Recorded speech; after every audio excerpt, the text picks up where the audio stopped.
சஞ்சயன் உரைத்தான்.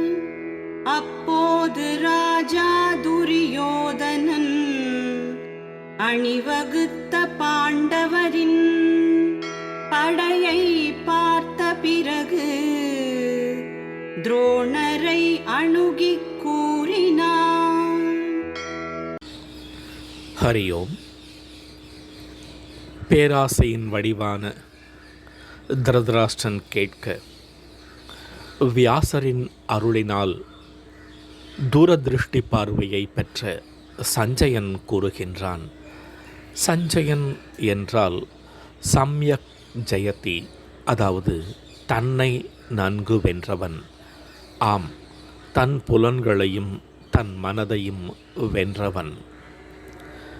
பெரும்பாலான மக்கள் ஒரு விஷயத்தை, பார்க்கின்ற கேட்ட விஷயத்தை, அத்தோடு பல விஷயங்களை இணைத்து தன் கற்பனைகளையும் இணைத்து பேசுவதுண்டு.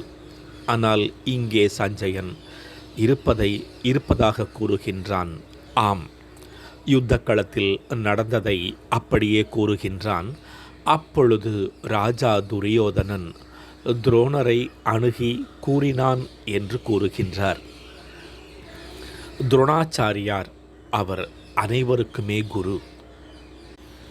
சீடன் என்பவன் எவ்வளவு பெரிய பதவியில் இருந்தாலும், எவ்வளவு புகழடைந்தவனாக இருந்தாலும், குருவிற்கு முன்னால் சீடன் என்பவன் பணிவாகத்தான் நடந்து கொள்ள வேண்டும். இது பாரதத்தின் பண்பாடு. அன்றும் சரி, இன்றும் சரி, என்றும் சரி. இங்கே துரியோதனனும் கூட துரோணாச்சாரியனின் சீடன்தான்.